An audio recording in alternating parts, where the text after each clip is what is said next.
강자승도 너무 잘생겼어. 하나 있습니다. 안적은 10분. 10분. 아, 저거 10분 드셔야 예. 아, 그래요? 처음 오신 분이라서 헷갈리시니까 그러지 마시고.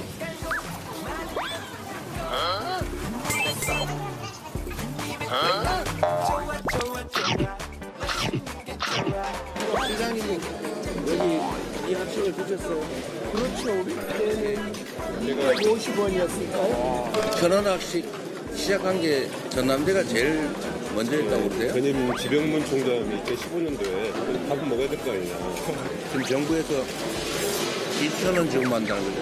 정부 지원금이 얼마네요? 1,000원. 애기 원가가 지금 현재 4,000원 정도 거든요. 정부의 지원 금액도 올려야 되고 지원 대상도 늘려야 되죠. 그래서 이번에 원래 이제 5억 정도가 책정돼 있었는데 작년 예산에 10억 정도를 또 올리자 했는데 안 됐어요. 현재 5억으로 지금 동결되어 있는데 전남대가 자부심을 가지면 될 것 같아요. 과거에 우리가 무상급식 논쟁이 있었는데 지금은 아무도 그걸 이상하게 생각하지 않죠. 학생들 아침밥 제대로 못 챙겨 먹는 거. 저도 잠깐 자취한 일이 있는데 아침 안 먹게 되더라고요.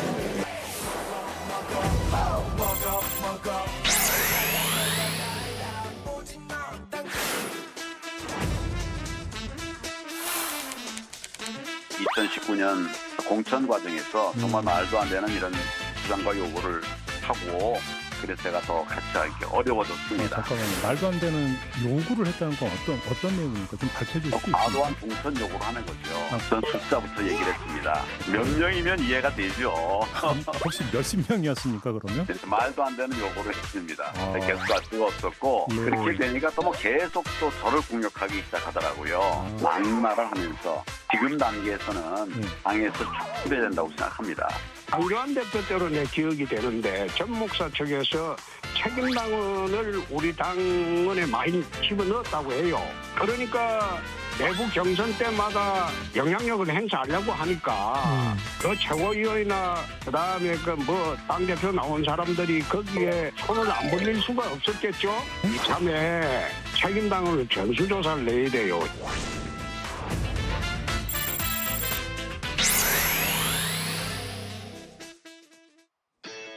국가대표 정치뉴스쇼 5시 정치부에 시작하겠습니다.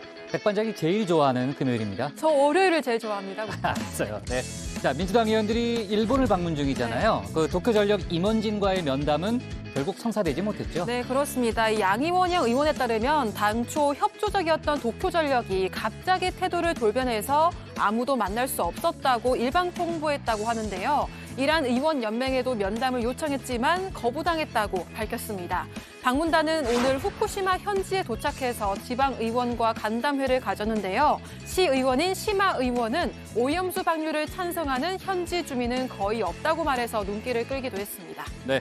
민주당은 이제 방문을 했다는 것 자체가 이제 일본의 압박이 되고 그 자체가 의미가 있다는 그런 주장이고요.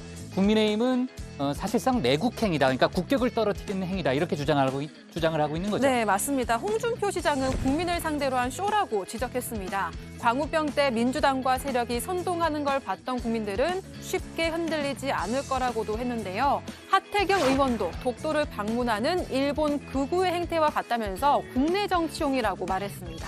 국민의힘 소식도 잠깐 짚어보면요. 국민의힘이 내년 총선까지 원내 사령탑을 맡을 신임 원내대표를 오늘 선출을 했죠. 네, 맞습니다. 수도권 출신의 김학용 의원과 대구에 기반을 둔 윤재옥 의원이 맞붙었는데요. 두 후보 모두 친윤계로 평가받으면서 어느 때보다 조용한 경선이라는 평가를 받기도 했습니다. 결국 대구 달서을을 지역구로 둔 삼선의 윤재옥 의원이 당선됐습니다. 윤 신임 원내대표는 당선 인사에서 거대 야당의 폭주를 민심의 힘으로 막아내고 국민 신뢰를 회복하겠다고 밝혔습니다. 자, 어쨌든 이제 국민의힘 당 3역이 모두 영남권으로 채워진 데 대해서 또 당내 우려의 목소리도 있더라고요. 저희가 정치 인사이드에서 관련된 내용을 짚어보도록 하고요. 아까 이제 영상에서도 봤습니다만 국민의힘 안팎에서는 이참에 사랑제일교회 목사 전광훈 씨를 축출해야 한다, 이런 주장이 나오고 있네요. 네, 그렇습니다. 황교안 전 대표는 2019년 총선 과정에서 있었던 전광훈 씨의 공천 요구를 폭로했습니다. 당에서 축출해야 한다고 주장했는데요. 홍준표 시장도 전 씨가 당내 영향력을 행사하려는 것을 비판하면서 책임 당원들을 전수조사해야 한다고 말했습니다. 하태경 의원도 추천인의 전 씨 이름을 쓴 이중 당적자는 출당시켜야 한다고 말했습니다. 조금 전에 이제 황교안 전 대표 얘기를 들어보니까 전광훈 씨가 2자릿수의 공천 요구를 했다는 또 그런 주장을 했네요. 이제 관련 논란이 조금 불거질 것 같은데 들어가서 나머지 이어갈게요.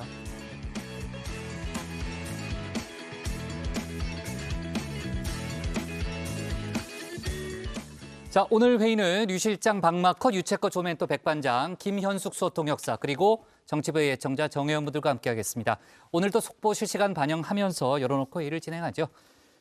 백반장이 월요일을 제일 좋아한다고 거짓말을 했습니다. 아니, 저랑 백반장이 원래부터 월요일을 가장 그래요? 좋아합니다. 일하고 싶어서? 네, 금요일 너무 서운합니다. 저는. 정말. 유채커 기분 안 좋죠? 네, 매우 언짢습니다. 그래요. 네, 좋습니다. 자, 회의가 진행되는 동안에는 정혜원 분들의 의견을 백반장이 챙길 예정인데요. 오늘 응답하라 다정의 주제는 뭡니까? 네, 최근 서울 강남 학원가에서 벌어진 마약 음료 사건으로 우리 사회가 큰 혼란에 빠졌습니다. 마약 청정국이었던 우리나라가 어쩌다 이렇게 됐냐는 지적이 많이 나오고 있는데요. 오늘은 이런 마약 문제를 어떻게 해결하면 좋을지에 대해서 함께 이야기해 볼 예정입니다. 유튜브에 정치부 회의 실시간을 검색하시면 댓글 보내실 수 있으니까요. 많은 참여 부탁드립니다. 좋습니다. 정혜원 분들의 의견은 잠시 후에 알아보는 걸로 하고요. 유한울의 뉴스픽 5부터 오늘의 정치부회의 출발하겠습니다.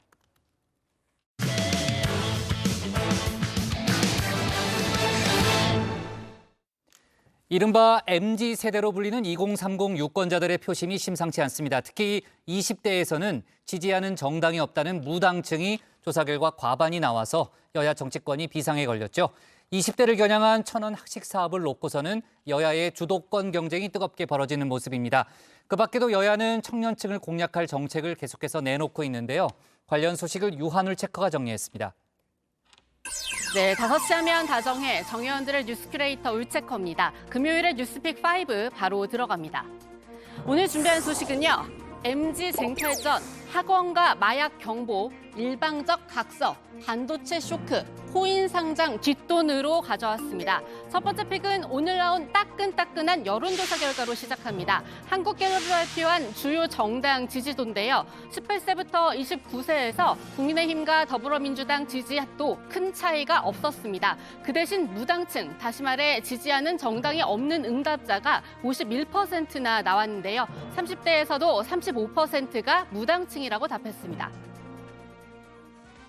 그럼 지금 여기서 그 대한민국 최대의 정파는 무당파다. 무당파죠. 이렇게 봐야 되는 거고. 무당으로, 그래서 그게 지금 총선의 최대 변수가 되는 거죠. 아무도 모르는. 지지하는 정당이 없다는 무당으로 보시지 무당으로 보시면 안 됩니다. 예, 알겠습니다. 네, 지금 들으신 이 무당 농담, 2030 무당층이 좋아할지는 모르겠지만요. 하여간 어느 쪽도 좋지 않다는 2030, 이른바 MZ세대가 요즘 여야 정치권의 최대 화두로 떠올랐습니다. 민주당 이재명 대표는 오늘부터 1박 2일 호남 민생 행보에 나섰는데요. 첫 번째 일정이 전남대 방문이었습니다. 2015년 전국에서 천원 학식 사업을 제일 먼저 시작한 곳입니다. 이 대표는 이곳에서 학생들과 함께 천원 학식으로 아침을 먹었는데 이 대학생들의 현실을 이렇게나 적극적으로 알리는 학생도 있었습니다. 우리나라 학생들이랑 청년들이 너무 고달픈 삶을 살고 있다고 생각하는데요. 기껏 입시제도 뚫고 나와서 대학교까지 왔더니 지금 당장 돈이 없어서 밥 한 끼 사 먹기가 굉장히 어렵고 부담되는 심정입니다. 해서 아침마다 천원 학식 저 이용하면서 한 끼라도 아껴보려고 많이 그러고 있는데 제발 물가랑 청년 사연 해결해 주시면 좋겠습니다. 너무 살기가 고달픕니다. 네? 민주당은 아예 청년 정책 1호로 천원의 아침밥 사업을 내세웠습니다. 인적쇄신의 일환으로 얼마 전 임명된 김민석 신임 정책위의장의 첫 번째 야심작인데요. 이 천원 학식 전국 대학으로 확대하는 게 핵심입니다. 지방자치단체들이 시도가 한 1,000원씩 합쳐서 내면 광역기초와 그러면 대학들은 1,000원 정도의 부담으로 될 수 있기 때문에 아마 전국 대학에 할 수 있을 것이다 이렇게 하고 판단을 해서 저희가 민주당 소속의 예를 들어 제주도라든가 경기도라든가 광주 전남북 지사님들하고 의논을 해서 먼저 하자고 했습니다. 그래서 거기다 오케이를 했고요. 국민의힘 소속의 광역 시도지사들도 시도민들이 원해서 안 할 수가 없지 않겠는가 이렇게 저희는 판단을 한 거고요. 청년정책 2호와 3호도 이미 정해놨습니다. 2호는 학자금 대출, 수입이 어느 정도 생길 때까진 상환을 유예하고 그동안 이자도 받지 않는 학자금 무이자 대출이고요. 3호는 중소기업 청년 근로자에 대한 교통비 지원입니다. 이렇게 되면 국민의힘도 가만히 있을 수 없습니다. 오늘 이 대표가 이 1,000원 학식 이미 문재인 정부인 2017년에 정부에서 지원하기 시작했다고 하면서 원조 논란이 불거졌지만요. 이번 국면에서 1,000원 학식 현장은 김기현 대표가 먼저 방문한 만큼 주도권을 빼앗길 수 없다고 생각한 듯합니다. 거기에 여당이란 장점도 10분 활용해야겠죠. 이제 어제 양곡관리법 개정안을 대신할 후속 대책을 논의하는 민당정 간담회가 열렸는데요. 여기서 정부의 1,000원 학식 확대를 위한 예산 반영을 요구했습니다. 천년의 아침밥 사업과 관련해서 청년들의 식사 문제뿐만 아니라 쌀 소비 확대에도 도움이 된다고 되므로 363개 대학교, 264만 명 전체 대학생으로 확대하는 방안을 검토하여 늦어도 내년 예산에는 반영하여 줄 것을 요청했습니다. 이에 대해서 농식품부 장관은 실행 방안을 찾겠다고 답변했습니다. 또 MZ세대 맞춤형 후속 정책도 추진하고 있는데요. 이 민주당의 2호 정책, 선심성 포퓰리즘 정책이라고 비판하면서 이 관련 법안 처리에는 협조하지 않고 있지만요. 국민의힘에서 추진하는 정책 역시 선심성이 아니라고 말하긴 힘들어 보입니다. 이 2호는 미취업 청년에게 데이터를 싼 값에 무제한으로 제공하는 거고요. 또 3호로는 중고등학생한테 하는 것처럼 대학생의 대중교통비를 할인해주는 방안을 검토 중이라고 합니다. 그런데 사실 여야보다도 앞서서 MZ를 외쳤던 사람이 있습니다. 바로 윤석열 대통령이죠. 야, 민지가 해달라는데 한번 좀 해보자. 같이 하면 되잖아. MZ세대를 위해 윤석열과 함께. 네, 대선 후보 때부터 외치던 민지, 윤 대통령은 노동개혁 명분으로도 MZ세대를 내세우더니 근로시간제도 개편안이 역풍을 맞은 뒤부터는 더 적극적으로 MZ를 외치고 있습니다. 그러다 보니 대통령실에서도 MZ를 강조하고 있는데요. 이 지난 4일 오후 윤 대통령이 참석했던 삼성 디스플레이 아산 캠퍼스에서 열린 신규 투자 협약식 같은 경우에는요. 이 MZ와 관련 없는 행사였는데도 MZ 직원들이 윤 대통령을 반겼다고 설명하는 식입니다. 윤 대통령이 MZ들이 즐겨 쓰는 줄임말을 썼다는 걸 그대로 전달한 적도 있었습니다. 대통령은 모든 정책을 MZ세대, 청년의 관점에서 볼 필요가 있다면서 MZ세대는 그 세대뿐만 아니라 모든 세대의 여론을 주도하는 역할을 한다, 이렇게 말했습니다. 대통령은 특히 여론 수렴 과정에서 특정한 방향을 정해놓고 밀어붙이면 오히려 역풍을 맞을 것이라면서 당정이 몇 가지 안을 놓고 제로 베이스에서 논의를 시작해야지 답정너식으로 하면 곤란하다, 이렇게 지적을 했습니다. 네, 참고로 모르시는 분들을 위해 설명드리면요. 답정너, 답은 정해져 있고 너는 대답만 하면 돼. 이것의 줄임말이라는 점을 짚어드리고요. 여기서 우리가 생각해봐야 할 부분이 있습니다. 정작 MZ라고 불리면서 정치권의 관심을 한 몸에 받는 2030들은 이 MZ라는 단어를 어떻게 생각할지부터 따져봐야 할 것 같은데요. 그래서 직접 저희 다정의 MZ들에게 물어봤습니다. 그 대답을 함께 들으시면서 다음 픽으로 넘어가겠습니다. MZ라고 불리는 거 어떠십니까? 요즘 MZ들은 MZ라고 말 안 한다니까요. 맞아요. 저 힘드네요. 맞아요. 일단은 우리가 2030 노래 부르는 것부터 그만해야 돼. MZ 이런 타령하는 것부터 그만해야 돼. 그러니까 일단 MZ라는 게 말이 안 돼요. MZ가 20대 초반부터 30대 후반까지거든요. 이런 거부터 좀 버리고 세밀하게 썰어야 되는 것이고.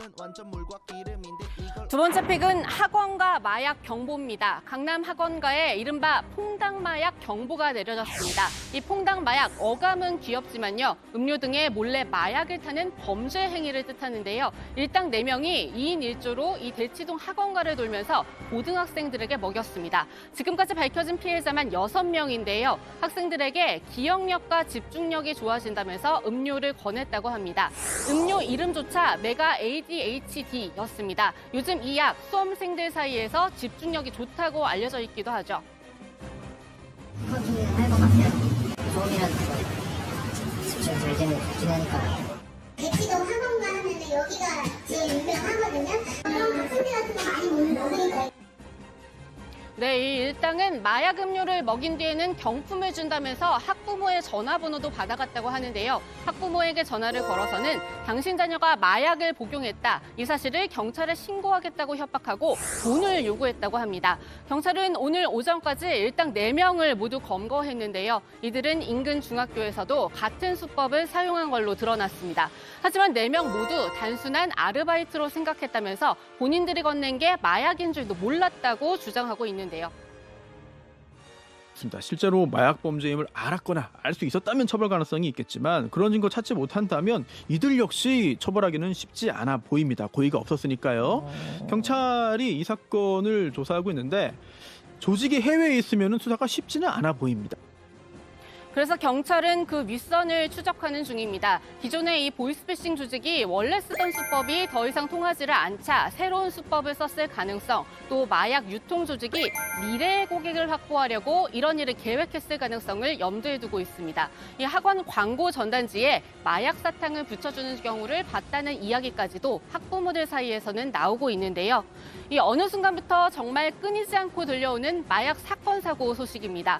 더욱이 이번엔 미성년자들까지 당했다는 점에서 충격이 큰데요. 윤 대통령도 이 점을 언급하면서 마약 수사에 검경 역량을 총동원하라고 지시했습니다.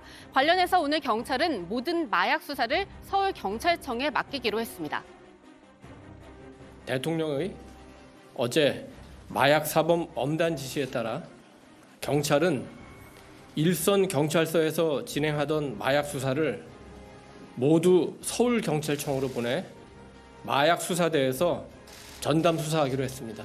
또 검찰은 서울중앙지검 강력범죄수사부에서 경찰의 마약 수사에 긴밀히 협조할 수 있도록 필요한 준비에 들어갔습니다. 네, 세 번째 픽은 일방적 각서입니다. 이 8년을 끈 학폭 소송을 재판 불출석으로 허망하게 날려버렸죠. 권경의 변호사 관련 속보입니다. 권 변호사 어제 학폭 피해자 유족의 연락도 받지 않은 채 잠적한 상태란 소식까지 전해드렸는데요. 이 잠적하기 전에 유족에게 써준 각서까지도 무책임했습니다. 9천만 원은 3년에 걸쳐 유족이 갚겠다고 약속했는데요. 유족과 어떤 논의도 없이 일방적으로 써서 건넨 거였습니다. 배상하겠다고요. 돈이 문제냐고, 내가 지금 돈 때문에 지금 여기까지 왔느냐고 내가.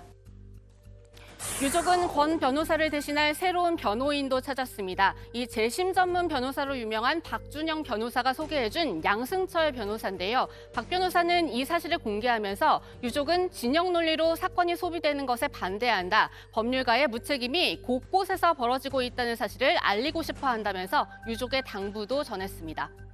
네, 다음 픽 반도체 쇼크입니다. 삼성전자의 1분기 영업이익이 1년 전에 비해 96%나 줄어든 걸로 나타났습니다. 금액으로 따지면 6천억 원으로 분기 영업이익이 1조 원 밑으로 주저앉은 건 2009년 이후 14년 만에 처음이라고 합니다.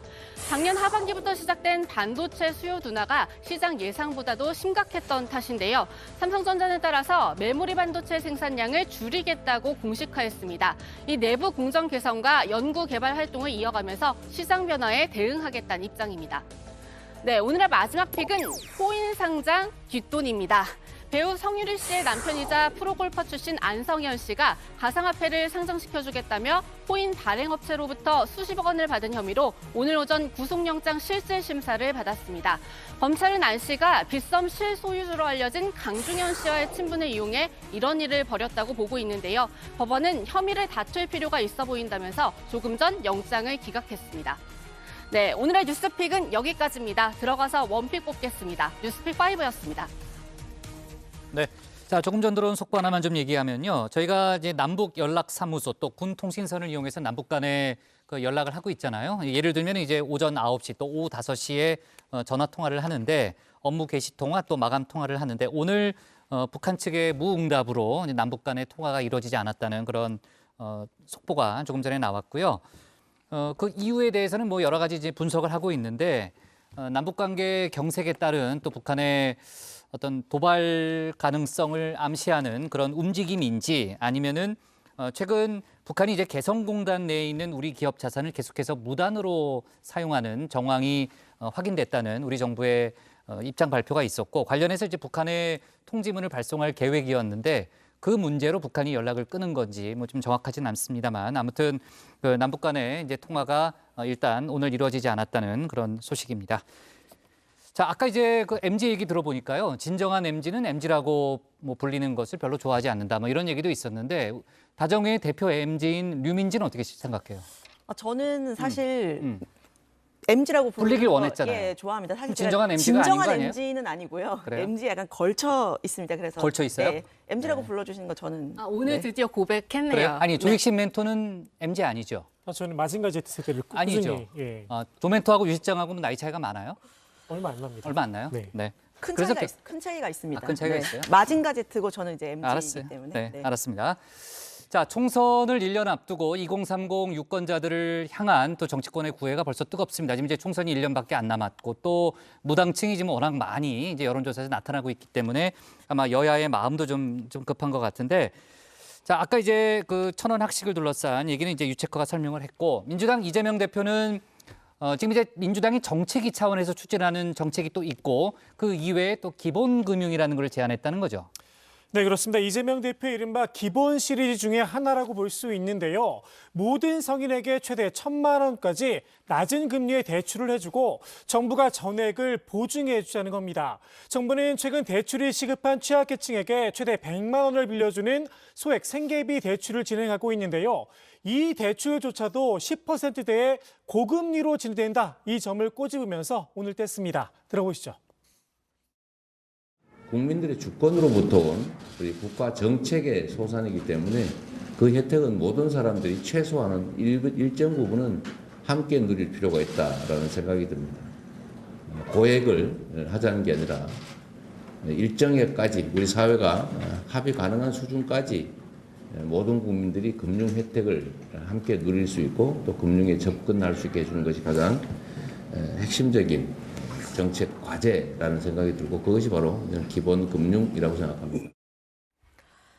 네, 그러자 국민의힘에서는 강하게 비판하고 있습니다. 강민국 수석 대변인은 가계빚이 심각한 상황에서 빚 권하는 사회를 만들자는 것이라고 지적을 했고요. 또 김미애 원내대변인도 대장동 일당의 천문학적인 수익으로 전 국민에게 기본 대출을 해주겠다고 하면 오히려 조금 더 현실성이 있을 듯하다 이렇게 비꼬았습니다. 오세훈 서울시장도 나섰는데요. 앞서 이 대표가 내세웠던 기본소득의 변형이라면서 국가 재정을 화수분이라고 착각하고 있는 것 아니냐고 일침을 가했습니다. 네, 비판이 이렇게 거세지자 민주당에선 안중의 하나일 뿐이지 당장 단기 대책으로 내세운 건 아니라고 했는데요. 김민석 정책위의장은 기본소득과 함께 기본 서비스가 중요하다는 공감대가 있는 거고 그런 맥락에서 오히려 식비와 교통비, 학자금에 더 관심을 갖고 있다고 설명했습니다. 저도 그렇고 당도 그렇고 기본 서비스에 주목하면서 정책들을 펼치는 것을 더 중요한 당면 과제로 하고 있습니다. 그래서 앞으로는 기본 서비스 쪽을 주목하시면 될 것 같고요. 기본 소득의 연장선에서 있던 부분들은 원래 갖고 있던 어떤 문제의식을 가지고 일종의 중장기 과제를 이렇게 제기하는 것이다. 그 정도 이해하시면 될 것 같습니다.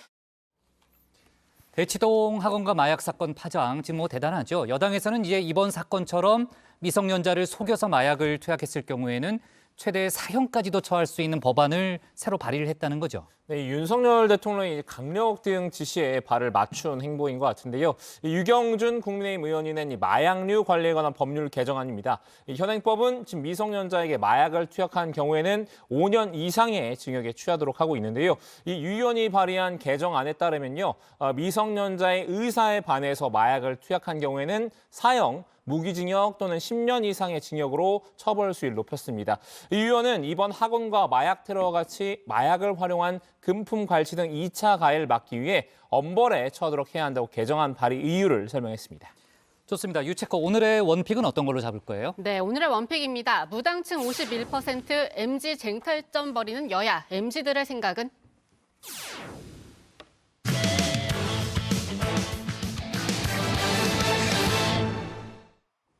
민주당 일부 의원들이 오늘 후쿠시마 현지를 방문했습니다. 현지 시의원과의 면담 과정에서 오염수 방출에 찬성하는 사람이 거의 없다는 말을 듣기도 했는데요. 다만 의사결정권이 있는 도쿄전력이나 정부 관계자와의 만남은 무산됐고 현장 검증도 이뤄지지는 않았습니다. 국민의힘은 노이즈 마케팅 그만하고 빨리 돌아오라고 했는데요. 관련 논란을 국회 상황실에서 짚어보겠습니다. 일본 국민들은 어떤 생각을 갖고 있는지 그것들을 청취하고요. 또 후쿠시마 현장을 방문해서 현장 상황은 어떤지, 현장은 어떤 문제가 있는지를 보기 위해서 왔습니다. 그것들을 통해서 우리 정부가 대한민국 국민의 생명 안전을 위해서 객관적인 검증이 필요한데 그 검증을 위한 정보 제공이 저희들이 볼 때는 매우 미흡했다고 보고 있습니다. 그 정보 제공을 요청하고 촉구하기 위해서 왔습니다. 네, 민주당 후쿠시마 원전 오염수 현장 국회 방문단이 어제부터 이틀 동안 일본 도쿄 그리고 후쿠시마를 방문하고 있습니다. 의원단이 밝힌 방문 목적은요. 후쿠시마 원전 현장을 방문하고 또 일본 주민과 전문가들을 만나고 또 오염수 방류를 검증하기 위해서 정보 제공을 촉구하겠다라고 했습니다. 일본 국회의원이나 정부 관계자 또 후쿠시마 원전을 직접 운영하는 도쿄전력과의 만남 일정은 애초에 잡지를 못했죠. 현장을 직접 검증하지는 못하더라도 현장을 방문해서 항의의 목소리를 전달하는 데 초점을 맞췄습니다. 일정도 좀 살펴보시면요. 도쿄에서 원전 전문가와의 면담을 가진 뒤에 도쿄전력을 어제 방문을 했는데요. 도쿄전력에서는 건물 안에도 들어가지 못하면서 약 30분 만에 발길을 돌려야 했습니다. 가지고 갔던 원전 자료를 요청하자 이런 요청서는 실무진이 대신 전달했다고 합니다. 도쿄전력에서도 이렇게 한국의 국회의원들이 방문을 했는데 면담을 거부한 것에 대해서 매우 유감으로 생각을 합니다. 네, 어제 오후 후쿠시마로 이동한 이 의원단들 오늘은 후쿠시마 현지 지방의원을 만났습니다. 후쿠시마 현의 다테시의 시마 아테미 의원인데요. 시마시 의원은 한국 의원단이 당사자들의 반대 목소리를 더 많이 들어줬으면 좋겠다 이런 의견을 좀 전달을 했고요. 또 현지에는 오염수 방출에 찬성하는 사람이 거의 없다라고 이야기를 하면서 일본 정부의 이 오염수 방류 관련 자료 신뢰하기 어렵다. 또 현지 피해 현황이 제대로 파악되지 않고 있다는 주장도 폈습니다. こういった福島県内の県民の皆さんは海洋放出についてみんな賛成な感じは私は受けていません。実際にはもっと各種があります。中に入っているということは分かっています。公表されていますけれども、そのことがもっともっと公表されるべきなんですけども、それがされていない。 네, 오염수 방출 관련해서는 국제적인 수준의 과학적 검증이 우선돼야 한다는 게 우리 정부의 입장이죠. 국제원자력기구 IAEA의 검증 결과를 지켜보겠다 이런 이야기인데요. IAEA가 지난 5일 중간 보고서 결과를 내놨습니다. 이번 4차 보고서인데요. 한국을 포함한 전문가 11명이 일본의 오염수 처리 방류 과정을 조사한 내용에 한정이 됐습니다. 일본 당국의 방류 감시 체계가 신뢰할 만하다라는 게 결론인데요. 일부 보완돼야 할 부분도 있다고 지적을 했습니다. 뭐냐면은 이 방류 후에 방사선 환경 영향 평가를 할 때는 원전 인근 해안 3km 지점에서 잡힌 물고기의 방사선량도 명확히 언급돼야 한다 이렇게 이야기를 했고요. 생물체 내에 이 유기결합 3중 수소의 형성, 즉 인간과 동식물이 오염수 속에 있는 이 3중 수소를 흡수를 했을 때 방사선량은 어떻게 되는지 설명이 더 필요하다 이렇게 조건을 단 겁니다. 민주당 양이원영 의원은 일본 내 전문가들을 만나봤더니 IAEA가 이 오염수를 방류할 때의 농도와 방사선만 평가하고 몸에 직접 흡수가 됐을 때 축적되는 부분에 대해서는 조사하지 않는다. 이 점이 한계다 이렇게 지적을 했다고 말했습니다. 국제원자력기구는 그 생체 축적, 사람만이 아니라 어쨌든 생물 몸에 흡수가 되면 그 몸에 축적이 되잖아요. 그렇죠. 먹이사슬을 타고 더 농축이 돼서 영향을 미치는 건데 예. 그런 건에 대해서는 조사하지 않는다. 생태학적인 어떤 평가 이런 거를 하지는 않는다. IAEA의 한계가 그런 것이다. 네, 일본에서 어떻게 관리가 되고 있는지도 좀 들었는데요. 전문가들은 일본의 환경법이 대기나 수질 오염에서 이 오염물질의 총량을 규제하는 반면에 방사능 오염에 대해서는 농도만 규제하는 쪽으로, 그러니까 희석을 시키면 좀 괜찮을 수도 있는 쪽으로 후퇴하고 있다는 점도 지적을 했다고 합니다. 방사능 물질의 경우에는 반감기가 수십 년에 달하죠. 물에 희석되더라도 그대로 남아있다는 점이 문제라는 겁니다.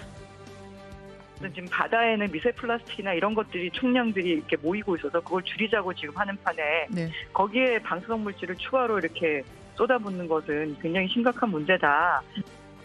네, 민주당 의원단은 오늘 후쿠시마 원전 인근 10km 정도까지 접근을 했습니다. 일본 정부와 도쿄전력이 협조를 하지 않은 탓 때문에 이 오염수 처리 시설은 직접 둘러보지 못했는데요.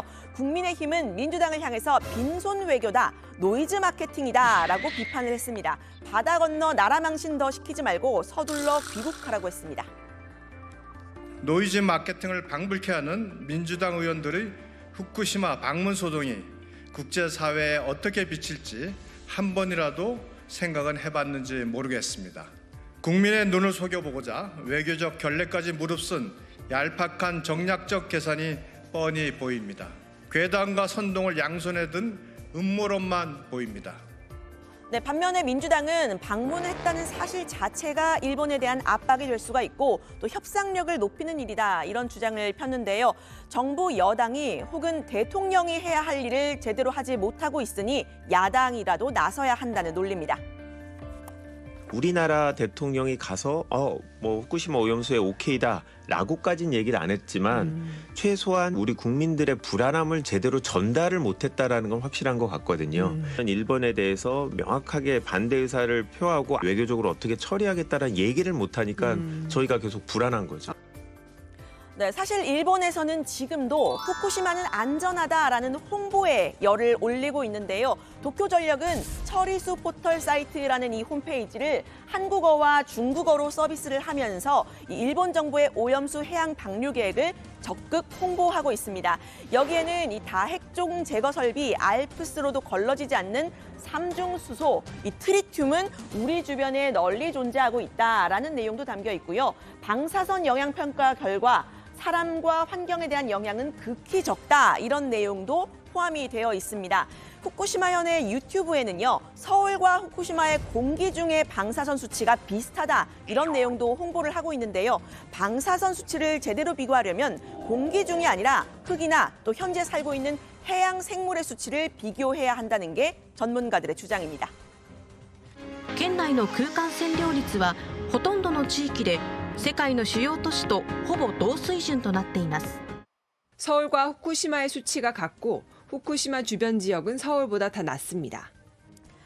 네, 후쿠시마 원전 오염수 방출, 우리 국회에서는 뜻밖의 국방위에서 논란이 됐죠. 바닷물을 걸러서 식수로 사용하는 해군들이 이 오염수 방류에 직접적인 영향을 받는다는 겁니다. 다핵종 제거 시설을 하지만은 삼중수소는 못 걸러내요. 현재 과학기술로는 안 된다고 돼 있습니다. 그럼 그거 삼중수소를 우리가 마셔야 돼요. 결국 그게 암의 발생 원인이 된다 이거예요. 해군 함정들에 있는 우리 병사들이 전부 다 그 위험에 노출되어 있는 거예요.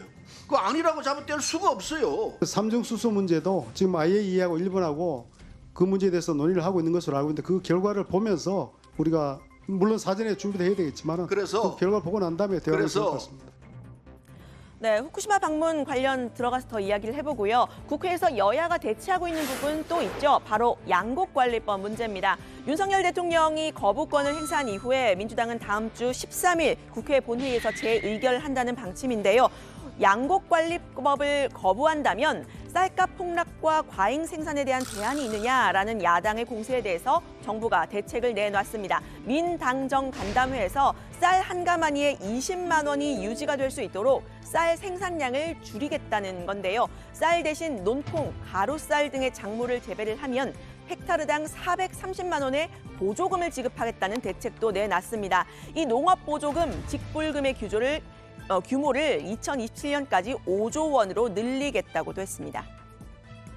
우선 쌀은 23년 수확기 쌀값이 80kg당 20만 원 수준이 되도록 수급 안정 대책을 적극적으로 추진하고 쌀값 하락이 우려될 경우 정부는 빠른 시기에 시장 격리 등 수학기 대책을 추진하겠습니다.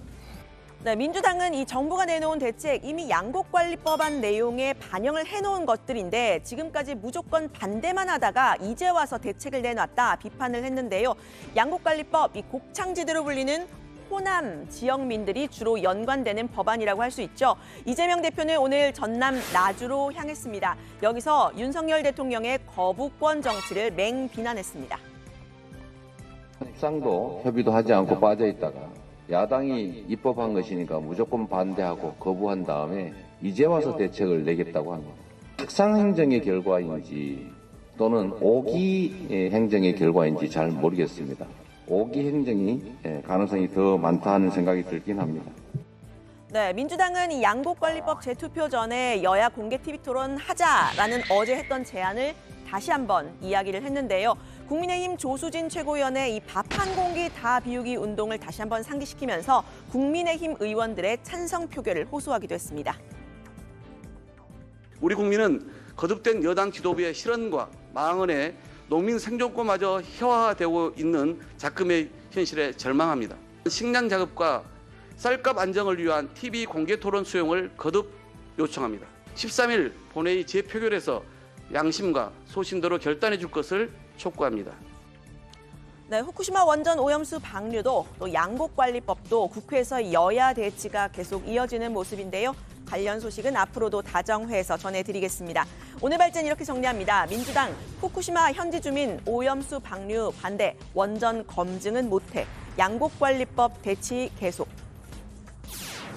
자, 민주당 의원들의 후쿠시마 방문은 오늘까지 이어지고 있는 거죠? 네, 맞습니다. 민주당 의원단은 오늘 후쿠시마 지방 의원을 면담하고요. 원전 노동자와 주민을 만나 현지 민심을 들었습니다. 다만 시의원 1명, 또 원전 노동자와 주민 각각 1명씩을 만나서 규모가 크지는 않았는데요. 오늘 만날 사람들은 후쿠시마 원전 오염수 방류에 대해서 비판적인 현지 민심을 적극적으로 어필했습니다. 하지만 국민의힘에선 빈손 방일쇼다, 국내 정치적 선동, 괴담이다 비판을 이어갔는데요. 홍준표 대구시장의 말을 직접 들어보시죠. 국민 상대로 하는 쇼죠. 예.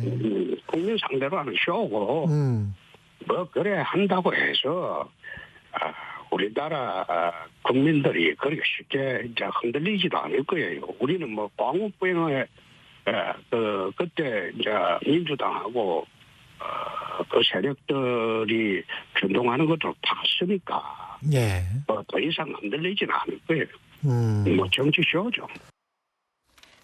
민주당은 현지 방문 자체가 일본 정부에 대한 압박이 될 수 있다는 그런 입장이잖아요. 그래서 이제 방일 일정을 이어가는 것으로 보이는데, 근데 이제 과거 문재인 정부 당시에도 IAEA 등 국제기구의 검증 결과를 좀 지켜봐야 된다는 입장 아니었나요?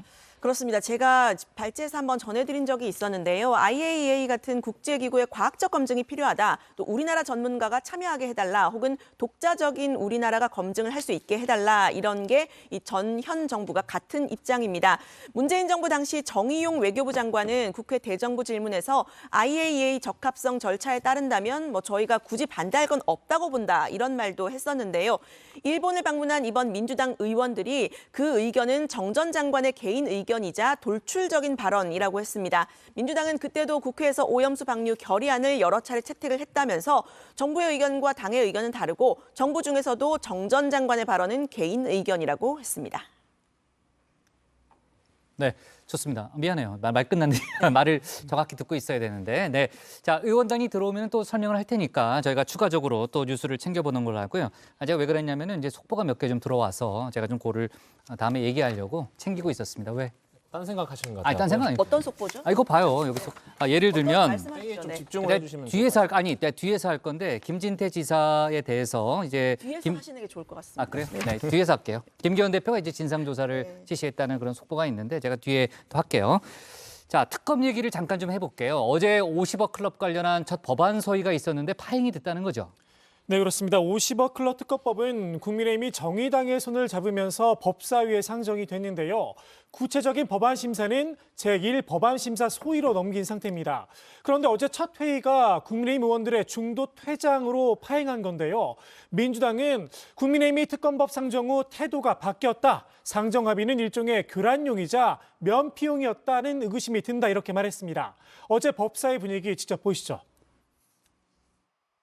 의사 일정 제1항부터 제3항까지 안건을 일괄에 상정합니다. 법무부 관계자 아무도 안 나오셨어요. 50억 클럽 특검법에 대한 여야 간의 지금 의사 일정을 합의하는 과정 속에서 일정한 견해 차이가 있는 것이긴 하지만 그것은 의회를 무시하는 태도다 이런 말씀을 드리지 않을 수 없고 반드시 책임을 물을 것이라는 것. 국민의힘은 어제 회의가 이제 민주당의 일방적인 일정이라고 반발했는데요. 특검을 도입하면 이 특검 출범까지 검찰 수사가 정지되기 때문에 증거가 인멸이 되고 진술이 조작될 우려가 있다고 주장했습니다. 앞서 한동훈 장관도 이 법사에 출석을 해서 특검이 오히려 진실규명에 방해가 될 수 있다. 지금 수사팀의 의지를 믿는다고 말을 했었죠. 국민의힘 법사위원들도 어제 기자회견을 열어서 비슷한 주장을 펼쳤습니다. 이 특검 도입 자체 고민이 필요하다고 했습니다. 50억 클럽 사건과 한 덩어리라 할 수 있는 대장동 사건 수사를 쪼개고 분리하게 됨에 따라 결국 실체 규명을 방해하는 결과를 가져오게 될 것이 자명합니다. 감정을 앞서 무조건 강행할 것이 아닌 특검 도입이 과연 해당 사건 진상 규명에 진정 도움이 되는 것인지 깊은 고민이 필요한 법안입니다. 자, 좋습니다. 오늘 발제 이렇게 정리하겠습니다. 야당 현지 주민도 방류 반대, 원전 검증은 못해 양곡법 대치로 제목을 잡겠습니다.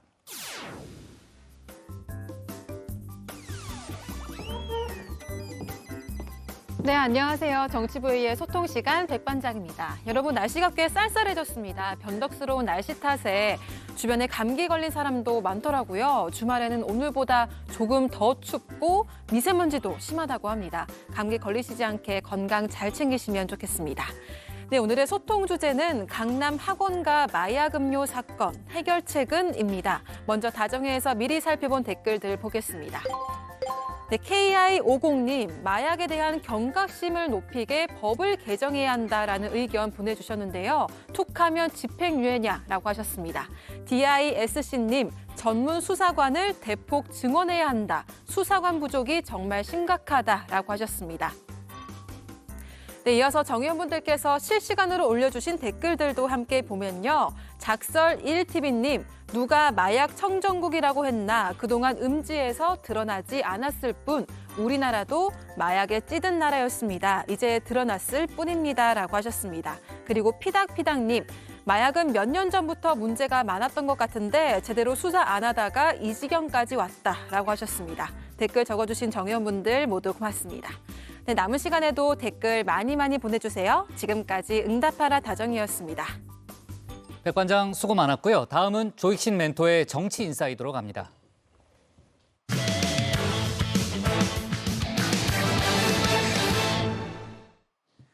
내년에 치러질 4.10 총선, 국민의힘의 적신호가 켜졌습니다. 국민 절반이 차기 총선에서 야당 후보가 당선돼야 한다고 응답한 조사 결과가 오늘 나온 건데요. 정부 지원론이 앞선 건 TK 지역 단 한 곳뿐이었습니다. 당내에선 지도부가 집토끼 잡기에만 매몰된 결과라는 쓴소리가 나왔는데요. 김기현 대표도 입장을 내놨습니다. 관련 내용을 정치 인사이드에서 짚어봅니다.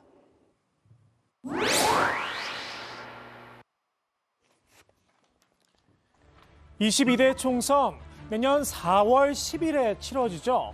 1년 앞으로 다가왔는데요. 오늘로 딱 취임 한 달을 맞이한 국민의힘 김기현 대표 체제, 한마디로 비상이 걸렸습니다. 오늘 나온 갤럽의 여론조사 결과입니다. 내년 총선 결과를 미리 물었는데요. 보시는 것처럼 응답자의 절반이 정부 견제론에 힘을 실었습니다. 야당 후보가 많이 당선돼야 한다 답한 겁니다. 지역별로 살펴보면 상황은 더 심각합니다. TK 지역만 붉은색이죠. 국민의힘의 지지 기반인 영남의 한 축, PK에서도 야당 후보가 이겨야 한다는 응답이 48%에 달했습니다. PK 지역의 이상 신호, 지난 4.3 재보선에서 이미 감지가 된 상태죠. 울산 지역 교육감과 기초의원 선거에서 국민의힘이 모두 패했습니다. 울산은 김기현 대표의 지역구가 있는 곳이기도 한데요. 김 대표, 자신의 앞마당을 내준 선거 결과에 조금 머쓱했을까요? 충북 청주에선 이겼다. 동문서답을 내놨습니다.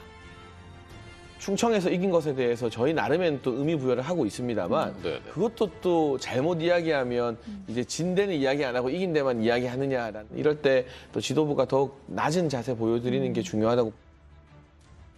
충청에선 이겼다라. 글쎄요, 충청 지역 여론도 좀 살펴볼까요? 보시는 것처럼 49%가 정권 견제론에 손을 들어주었습니다. 그동안 국민의힘 지도부는 입만 열면 MZ세대를 강조해왔죠. MZ세대에게 천문학적 빚을 지우는 MZ세대와의 계속적인 소통. MZ노조 출범을 거대 기득권에 대항하는 분노했습니다. 누가? MZ세대가, 젊은 미래세대가. 국민의힘의 MZ세대 구애, 과연 2030의 마음을 열었을까요? 세대별로 살펴본 차기 총선 예측 결과입니다. 20, 30대의 선택, 각각 54%와 64%가 야당의 승리를 바랐습니다. 정부 지원론에 힘을 실은 건 60대 이상뿐이었습니다. MZ세대가 돌아선 이유, 주 99시간제 논란이 큰 영향을 끼쳤다는 분석인데요. 당 지도부가 나서 윤석열 대통령과 MZ노조 사이에 통화 연결까지 시켜줬었죠. 다소 소통이 부족했던 이 새로 고침 협의회 MZ노조와 저희가 치맥하면서 대통령 전화 연결도 시켜드렸잖아요. 그거 되게 좋아하시더라고요. 깜짝 놀라시고. MZ노조가 논란 이유는 따로 있었습니다. 홍보가 문제가 아니라 내용이 잘못됐다는 걸 인정하지 않는다는 겁니다. 어떻게 보면 당연하기도 하고 특별히 복잡하지도 않은 논리를 3주 연속 국회에 출석해서 이야기할 만큼 새로운 이야기인 것인지 저로서는 사실 이해하기가 어렵습니다. 이번 근로시간제도 개편안의 핵심은 연장근로 산정 단위의 확대였고 취지로서 언급되었던 노동자의 선택권 보장이나 공짜 야근은 이 개편안만으로는 해결되지 않습니다. 국민의힘은 MZ세대는 우리 편이다, 김칫국을 들이켰었죠. 제가 볼 때는 이 2030과 관련된 청년층 같은 경우를 다들 좋아하고요. 정작 MZ노조는 민주당과 손을 잡고 주 69시간제에 반대한다는 뜻을 분명히 했다는 건 안 비밀입니다. TK와 고령층 정당으로 전락한 국민의힘, 당심 100%로 선출된 친윤 일색 지도부를 꾸렸죠. 당내에선 당의 전략이 집토끼 잡기에 매몰됐다 쓴소리가 나왔는데요. 전 선거는 수도권 중도층에서 판가름이 난다. 근데 우리 당의 전략이 집토끼, 영남에 맞춰져 있다. 네네. 이게 사실인 것 같아요. 지금 TK 보수 결집에 맞춰져 있는 어떤 포커스를 좀 변화를 시켜야 된다 이런 말씀이신 거죠? 그렇습니다. 예. 오늘 국민의힘이 새롭게 뽑은 원내대표 친윤계끼리의 싸움이었죠. 수도권 출신인 김학용 의원을 꺾고 대구에 기반을 둔 윤재옥 의원이 당선됐는데요. 친윤 색채는 물론 TK 이미지가 더 강해졌습니다. 여기에 기존 김기현 대표와 박대출 정책위 의장은 PK 출신이죠. 당의 주요 직책자가 영남 일색으로 통일된 겁니다. 홍준표 대구시장의 우려 설마 했는데 역시나가 됐습니다. 지금 지도부가 전부 영남입니다. 예. 정책위 의장도 그렇고 당 상임력이 그래서 수도권을 대표하는 사람이 무슨 한 사람이라도 있어야지 그게 판이 짜여지겠죠. 국민의힘 지도부 내년 총선 전에 현 상황을 타개할 능력이 있을까요? 당내선 어렵다, 비관적인 전망이 나왔는데요. 지금 김기현 체제에서 요즘 뭐 최고위원들이 돌아가면서 릴레이로 지금 헛소리 하잖아요. 지금. 지금 그러니까 국민들이 볼 때 저 여당은 대통령만 쳐다보는 당이기 때문에 여당으로서 생명력은 없다 이렇게 보니까 여당이 앞으로 1년도 안에 특별히 잘할 거다 이런 기대가 없잖아요. 대통령만 쳐다보는 당. 김기현 대표는 지난 전당대회 과정에서 내년 총선의 얼굴은 윤석열 대통령이다 강조를 했었죠. 친윤계의 입장도 똑같았습니다. 우리 당은 윤석열 대통령의 얼굴, 윤석열 대통령이 이뤄낸 성과로 내년 총선을 치르게 될 것입니다. 야당이 내년 총선의 성격을 뭐라고 규정하겠습니까? 윤석열 정부에 대한 중간 평가라고 할 것입니다. 대통령과 집권 여당은 샴쌍둥이 같은 한 몸이 되어야 합니다. 혼연일체로 움직여야 합니다. 윤 대통령의 국정 지지율, 국민의힘 지지율과 마치 샴쌍둥이처럼 지지부진한 상황이죠. 오히려 국민의힘 지지율이 1%포인트 더 높습니다. 김기현 대표도 위기의식을 크게 느끼고 있는 듯한데요. 우리 당의 지지율도 대통령의 지지율도 요즘 그렇게 좋지 못한 거 여러분 잘 알고 계실 겁니다. 누구보다도 당 대표를 맡고 있는 저에게 더 큰 책임이 있다고 생각하고 무거운 책임감을 느끼고 있습니다. 김기현 대표가 기대하는 총선 돌파하고 이른바 이재명 리스크뿐이라면 역풍도 각오해야 한다는 충고도 나옵니다. 실제 뭐 재판해 보니까 이재명 대표 돈을 받은 게 없다. 그런데 그건 뭐 3년이나 내내 끌고 1년이나 내내 저렇게 난리를 쳤다. 이렇게 되면 이건 역풍 부는 거지. 국민이 망하는 거지. 차라리 지금 당 대표로서 할 수 있는 일부터 처리하는 건 어떨까 싶습니다. 당장 당의 기강을 잡는 일부터 제대로 말입니다. 오늘의 정치 인사이드 이렇게 마무리합니다. 하는 여러 지도층에 있는 분들 사이에서 일어난 언행들이 부적절해서 국민들로부터 눈살찌 풀린 일들도 있었습니다. 우리 당의 기강을 새롭게 잡아야 할 때다. 마음가짐을 새롭게 해야 할 때다. 징계를 안 하면 당대표가 그게 권위가 없어집니다. 깔보게 되죠. 깔보게 된다. 그래 되면 당대표로서 역할하기 어려워요. 공천 국면 가면 온갖 세력들이 다 들고 일어났을 건데 지금 저렇게 흔들리면 나중에 두세 달 후는 이건 감당을 못할 겁니다. 김기현 대표와 홍준표 시장의 얘기를 좀 들어봤는데요. 조금 전에 들어왔던 몇 가지 속보만 좀 추가로 얘기를 해보도록 하겠습니다. 얼마 전에 이제 김진태 강원지사가 산불 진화 작업이 진행되고 있을 때 일찍 퇴근해서 골프 연습장을 갔다라는 그런 좀 문제가 제기가 됐잖아요. 김 지사가 사과 입장도 밝혔는데 추가로 언론 보도가 나왔는데 그 이후에 술자리까지 가졌다는 그런 보도가 추가로 나왔습니다. 관련해서 김기현 대표가 지시를 내렸는데 진위 여부를 철저히 조사해서 사안의 경중에 따라서 책임을 묻는 조치를 취하라는 그런 지시를 사무총장에 내렸다는 그런 내용이 들어왔습니다. 또 김기현 대표가 당의 기강 확립을 위해서 앞으로도 국민 정서에 부합하지 않는 언행에 대해서는 일체의 관용 없이 일벌백계로 임하겠다는 그런 입장을 또 추가로 내놨다고 하네요. 자, 그리고 조금 전에 들어온 속보는 아까 이제 재보궐 관련한 얘기를 했었는데 이번에 국회의원 선거였던 전주 을에서 진보당 후보가 당선이 됐고 국민의힘 후보가 이제 8%밖에 득표를 못했잖아요. 관련해서 정운천 전북도당 위원장이 조금 전에 입장문을 내고 책임을 지고 위원장직에서 물러나겠다는 그런 입장을 밝혔다는 속보가 이제 막 들어왔네요. 어제 국민의힘 비공개 최고위원회가 있었는데 정운천 위원장이 선거운동을 제대로 돕지 못했다는 그런 문제 제기도 또 있었다고 하네요. 아마 여러 가지 상황을 고려해서 본인이 위원장직을 던진 것으로 일단 해석이 됩니다. 자, 앞서 발제에서도 언급을 했습니다만 국민의힘 새 원내대표 경선이 오늘 있었는데 대구 출신 삼선 의원인 윤재옥 의원이 선출이 된 거죠. 네, 그렇습니다. 윤재옥 의원은 원내대표 경선에서 65표를 얻어서 44표를 받은 김학용 의원을 21표 차이로 제치고 새 원내대표에 선출됐습니다. 윤 신임 원내대표는 본인이 TK 출신이란 점을 의식한 듯 지역을 대표하는 원내대표가 아니라 이기는 법을 아는 원내대표가 되겠다고 강조했는데요. 윤 원내대표는 지난 대선에서 선대위 상황실장으로 활동한 친윤계로 분류됩니다.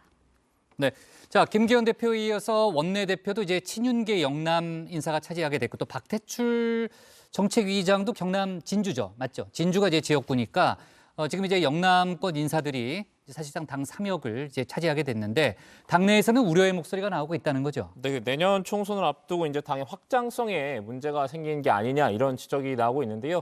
방금 국장 말씀처럼 이 홍준표 대구시장이 당 3역이 모두 영남권으로 치워지는 사상 초유의 구도가 됐다면서 부디 이 수도권과 충청권 그리고 호남권도 배려하는 그림으로 치워졌으면 하는 바람을 가져본다고 말했습니다. 네.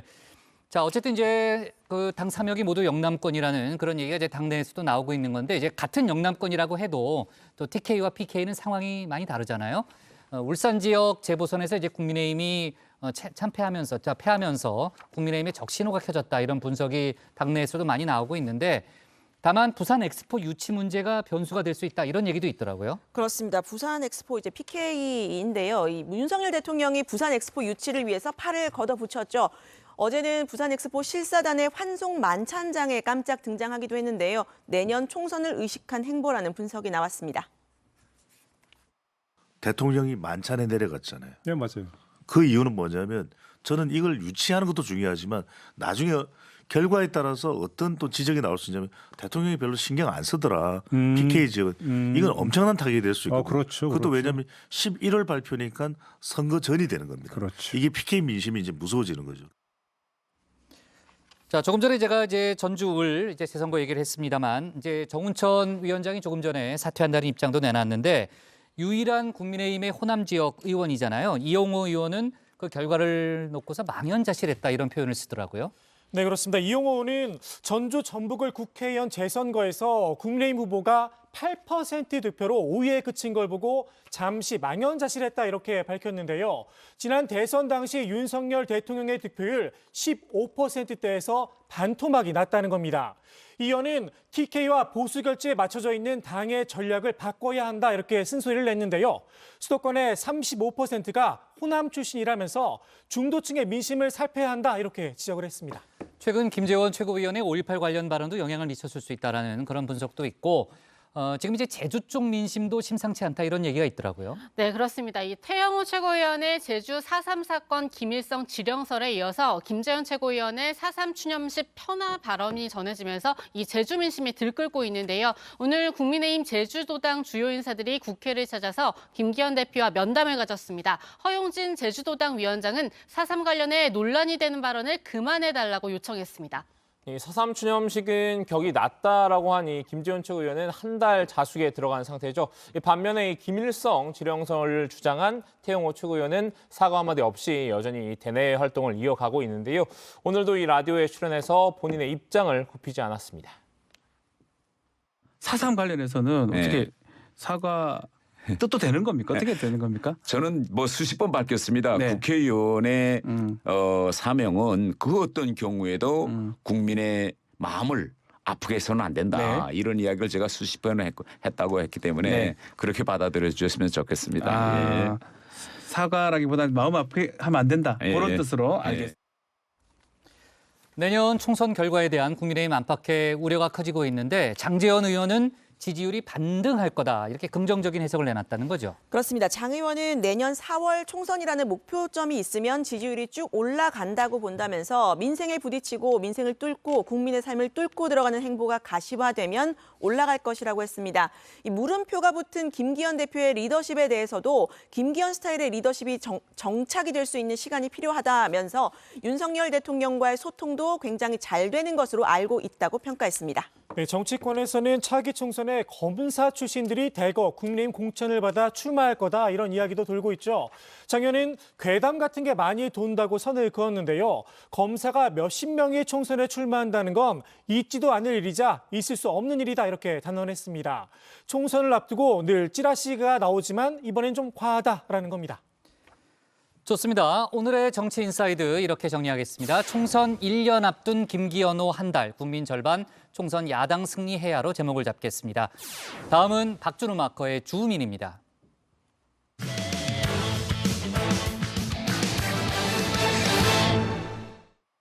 최근 여야의 걱정거리들이 있죠. 먼저 여당은 사랑제일교회 목사 전광훈 씨로 인한 후폭풍을 수습하기 위해 안간힘인데요. 당내에선 전시 관련 세력들을 모두 축출해야 한다는 주장도 나왔습니다. 반면 민주당은 강성 팬덤으로 인해서 걱정거리가 많은데요. 박준우 마커가 주민에서 관련 소식을 정리했습니다.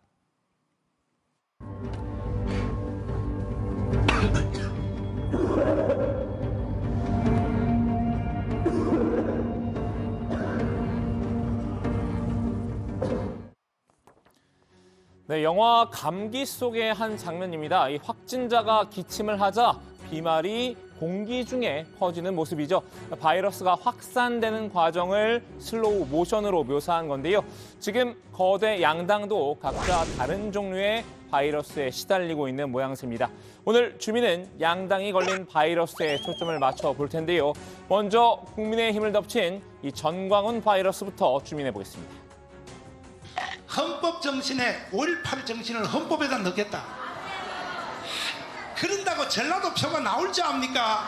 전라도는 영원히 10%예요. 영원히 10%. 그건 불가능합니다. 불가능해요? 예. 불가능하죠? 예, 불가능합니다. 불가능하죠. 그냥 저도 반대입니다. 전라도에 대해서 립서비스 하려고 한 거지. 뭐 표 들려면 뭐 조상묘도 판다는 게 정치인들 아닙니까? 전광훈 목사께서 또 우파 진영을 전부 이 천하 통일을 해서 좀 그나마 한문이 우파 지층도 민주노총에 대항하는 그런 활동 무대가 되어서. 사랑제일교회 목사 전광훈 씨, 의도했는지는 모르겠지만 벼랑간 국민의힘을 달구는 유명 인사가 됐습니다. 김재원 최고위원의 연이은 실언에 힘입은 건데요. 나는 국민의힘 정당 자체를 개조해야 된다고 생각해. 어디라고 말이야. 아니 다 죽은 대한민국을 가문이 살려놓으니까 지금 와서 뭐라고? 뭐 김재원이 뭐 틀렸다고? 내가 또 욕 한마디 할까요? 야 이 자식들아, 이 자식들아. 니들은 정치 붙잡고 밥 처먹고 사는 놈이야, 이놈아. 전 씨의 언행을 보면 목회자와 정치인 그 사이 어딘가에 걸친 듯한 느낌이죠. 자신을 추종하는 극우 세력을 등에 업고 보수 여당의 영향력을 행사하려는 의도로 읽히는데요. 여당 지도부 일원인 김 최고위원이 여기에 동조하는 모습을 보이자 당장 당내에는 바이러스 경계령이 떨어졌습니다. 이 전광훈 바이러스 확산 차단에 나서야 한다는 건데요. 전광훈 목사 같은 분은 원래 한결같이 이런 터무니없는 얘기를 하는 사람이었습니다. 지금은 여당의 수석 최고위원이라고 하는 분이 천하통일을 한 인물로 추앙하고 있다 보니까 이걸 그냥 웃어넘길 수 있는 거야라고 하는 불안감이 드는 상황인 것이거든요. 다만 대응 방안을 두고는 의견이 엇갈리고 있습니다. 온건파와 강경파로 나뉘는데요. 온건파는 사회적 거리두기를 강화할 필요 없이 그냥 방임하자고 주장하고 있죠. 무대응이 바이러스 확산을 막는 데 더 도움이 될 것이라는 판단인데요. 우리 당은 이제 글쎄 뭐 자르고 안 자를 게 없는 관계 같아요. 그러니까 거기서 떠드는 것을 또 같이 맞대꾸를 하면 더 시끄러지니까 앞으로는 그냥 무시전략으로 갔으면 좋겠고 우리 당에서 정말로 더 이상 안 엮였으면 좋겠어요. 그래 그런 것이 우리한테 도움이 된다. 반면 강경파는 이 확진자는 확실하게 격리해야 한다는 생각인데요. 이 단순 격리가 아니라 이 추방까지 검토해야 한다는 입장입니다.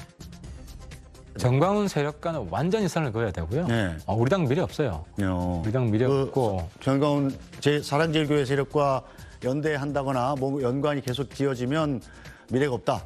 그래서 발언도 그 사람 영향력이 별로 없다. 대꾸 않겠다 이러면 안 되고 다 잘라내야 된다. 단호한 조치를 취해야 되고. 한층 더 강력한 조치를 요구하는 목소리도 있습니다. 이 홍준표 대구시장인데요. 당내 확진자 전수조사를 실시해야 한다고 강조했습니다. 이참에 숨어있는 확진자까지 확실히 솎아내야 한다는 겁니다. 전 목사 측에서 책임당원을 우리 당원에 많이 집어넣었다고 해요. 지금 우리 책임당원 보면 돌아가신 분도 있고 행방불명된 사람도 있고 어느 특정 종교를 대표해서 몰래 들어와가지고 또 그 종교에 당하고 이중당적 가진 사람도 있고 전수조사회가 책임당원 정리를 해야 돼요. 전광훈 씨는 애초 이 자유통일당 소속으로 이 당 대표도 역임을 했던 바 있죠. 이 전 씨의 추천으로 국민의힘에 들어온 당원들, 이 자유통일당과 국민의힘에 이중 당적을 뒀을 가능성이 있을 텐데요. 한마디로 이런 당원들은 전부 출당시켜야 한다는 주문입니다. 황교안 전 대표도 홍 시장의 말에 힘을 싣고 있습니다. 황 전 대표, 이 전 씨와는 현재 소송전까지 벌이고 있죠. 첫 번째 고소는 제가 공천 과정에서 50억을 받았다. 이러한 것에 대한 공격이었고 고소였고 이것에 대해서도 아무 반성이 없기 때문에 두 번째, 제가 약속한 대로 두 번째 고소, 제가 명절 때 뭐 5천만 원, 3천만 원 상품권을 받았답니다. 제가 보지도 못한 것을 어떻게 봤습니까? 그래요. 그래서 추가 고소를 하게 된 겁니다. 사실 엄밀히 따지면 황 전 대표는 과거 이 슈퍼 전파자이기도 했죠. 대표 재임 시절에 태극기 집회에 여러 차례 참석하는 등 전 씨와 긴밀한 관계를 맺어왔는데요. 전광훈 목사님, 오늘에 이르기까지 너무 많이 수고하셨습니다. 뜨거운 박수 부탁합니다. 생각보다 박수가 크질 않네요. 다시 한번 열렬한 응원의 박수 부탁합니다. 하지만 지금은 완치를 넘어 아예 퇴치의 길로 접어들었습니다. 누구보다 이 바이러스 종식을 위해 앞장서는 중인데요. 지금 단계에서는 당에서 축출해야 된다고 생각합니다. 축출. 예, 그 도움이 되는 줄 알았지만 실제로는 도움이 되는 게 아니라 폐해가 되고 더 많은 사람들이 떠나는 계기가 될 수 있습니다. 그래서 저는 단절해야 된다. 그렇다면 전향을 결심한 이유는 뭘까요? 2019년 총선 공천을 앞두고 결정적으로 바뀌었습니다. 이 점점 정치색이 짙어지면서 목사의 본분을 잃어가고 있었어요. 국민들에게다 혐오를 들을 수 있는 뭐 빤스 목사 이런 얘기도 듣고 빤스 벗으면 다 벗어 집사님들 다 벗어버려. 그랬더니 유수엔조 이 개들이요 앞뒤 말은 다 자르고 우리 교회 와와 벗어내면 다 벗어 이것만 그냥 인터넷에 올려가지고 내가 그 유명한 빤스 목사가 된 거야. 하나님을 폄훼하는 얘기도 했고 하나님 까불지 마. 뭐 이런 쇠가 맞아요. 원인을 줬어요. 하나님 꼼짝마. 하나님 까불면 나한테 죽어. 내가 이렇게 하나님하고 친하단 말이야. 친해. 전 씨의 도를 넘은 막말에 이미 손절각을 재고 있던 듯한데요. 이 무리한 공천 요구가 결별의 결정적 계기였다고 토론했습니다. 결국은 2019년 공천 과정에서 정말 말도 안 되는 이런 주장과 요구를 하고 그래서 제가 더 같이 하기 어려워졌습니다. 과도한 공천 요구를 하는 거죠. 몇 명이면 이해가 되죠. 혹시 몇십 명이었습니까 그러면? 그 정도 얘기하시죠. 말도 안 되는 요구를 했습니다. 여당과 마찬가지로 이 민주당도 바이러스에 몸살을 앓고 있는데요. 이른바 팬덤 바이러스입니다. 이 개딸, 양아들 등으로 대표되는 이재명 대표의 강성 지지층들의 과격한 행동을 일컫는데요. 이들의 정치 훌리건 행태, 문자 폭탄은 이제 애교가 된 수준입니다. 이 수박 색출을 외치며 당내 분란을 일으켰었죠. 뜻이 맞지 않는 의원들 향해선 살해 협박도 서슴지 않았는데요. 비밀가 개인 투표셔가지고요. 제가 정확한 내용을 좀 확인하기가 힘듭니다. 선생님, 욕설은 좀 자제해 주시고요. 그런 식으로 정치를 해서는 안 된다라고 말씀하시다가 찾아가서 죽여버리겠다, 칼을 들고 찾아가겠다, 딱 기다려라, 뭐 이런 식으로요. 김건희 여사가 광주 비엔날레에 참석하지 못한 원인 역시 이 팬덤 바이러스에 있다는 분석도 있습니다. 강기정 광주시장이 먼저 김 여사에게 비엔날레 참석을 제안을 했었죠. 그러자 이 강성 지지층들이 강 시장을 거칠게 비난하기 시작했는데요. 실제로 강 시장이 이 신변상 위협을 느낄 정도였다고 합니다. 애초 참석을 긍정적으로 검토하던 대통령실도 경호 문제 등을 이유로 마음을 접었다고 하는데요. 이렇게 통제에 불능이 된 팬덤 바이러스, 사실 민주당 스스로 키운 측면도 있습니다. 개딸 현상, 양아들 현상에 대해서 여러 가지 의견이 있긴 한데 저는 이게 세계사적인 의미가 있는 새로운 정치 행태라고 생각해요. 민주당이 뒤늦게나마 확진자 치료에 나서는데요. 몇몇 중진 의원들을 중심으로 지난달부터 버스에서 내려와 운동을 시작했습니다. 이 강성 지지층에게 폭력적 행위 자제를 당부하는 운동인데요. 지난 2016년 이 박근혜 정부 규탄 촛불 집회 당시에 이 시위 참가자들이 자발적으로 과격한 행동을 제지한 데서 착안했다고 합니다. 한 남성이 경찰 차벽 위로 올라가자 시민들이 나서서 말립니다.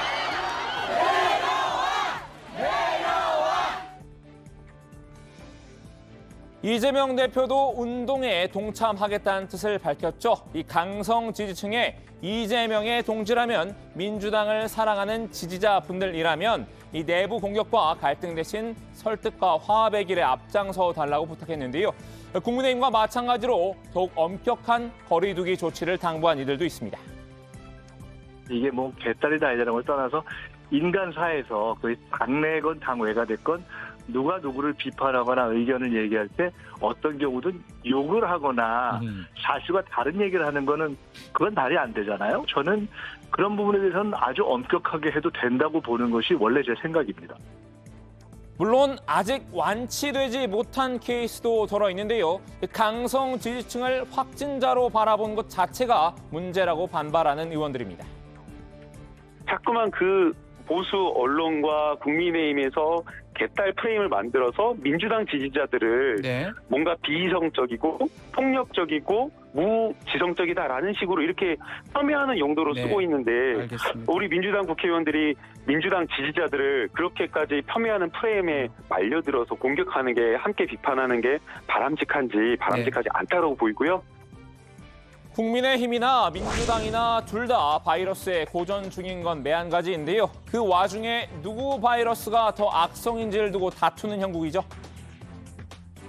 민주당 내 비명계가 이제 반 이재명 목소리를 내면 좌표를 찍어서 공격을 하고 데모를 하면서 사실상 당내 민주주의를 완전히 지금 장악을 숨을 못 쉬게 만들지 않습니까? 그런 상황이지만 현재 정광훈 목사가 지금 보여주는 모습은 완전히 그거는 다른 모습이고 본인이 갖고 있는 철학으로 본인의 목소리를 내는 거죠.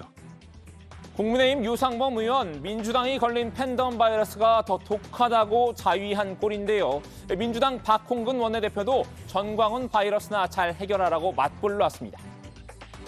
정광훈 목사의 헛소리에 집권당 지도부가 휘둘리면서 당사자에게는 정작 한마디 말도 못하고 김기현 당대표, 홍준표 대구시장이 서로를 향해 삿대질하는 추잡한 대리전만 연신 벌이고 있습니다. 사실 국민들이 보기엔 선뜻 어느 쪽이 더 낫다고 할 수 없을 텐데요. 남을 탓하기 전에 자기 먼저 살피는 게 맞지 않을까요? 오늘 주민 한마디는 개그 프로그램의 대사로 마무리하겠습니다. 도찐 개찐 도찐 개찐 거기서 거기 엎어치나 맺히나 50보 100보 도찐 개찐 도찐 개찐. 네. 자, 어제 제가 끝나기 전에 이재명 대표 부모 묘소 훼손 논란과 관련한 이제 속보를 좀 얘기를 했었죠. 그동안 이제 이재명 대표가 저주를 위한 흙주술이다 이렇게 주장을 했는데 문중 요청에 따라서 길을 불어넣기 위한 작업이었다라고 직접 돌을 묻었다는 사람이 어제 등장을 했습니다. 그래서 반전이 됐는데 오늘 이제 정치권에서 또 여러 가지 얘기가 나왔고 또 이제 관련 속보들도 있어서 간단히 좀 정리를 하면요. 일단 돌을 묻었다고 주장한 사람에 대해서 경찰 조사가 이루어졌다고 하고요. 어제 저희가 얘기했던 대로 문중의 요청에 따라서 생명기라는 그런 글자가 적힌 돌을 묻었다는 그런 주장을 했습니다. 관련해서 이제 이재명 대표가 선처를 바란다는 그런 입장을 내놨고 국민의힘 쪽에서는 이제 오늘 이제 논평을 내서 어떤 양심의 가책이 있길래 저주까지 생각하느냐, 명동설이 국정을 마비하는 것은 심각한 일이다라는 그런 입장을 내놨습니다. 자, 아무튼 관련한 얘기였고요.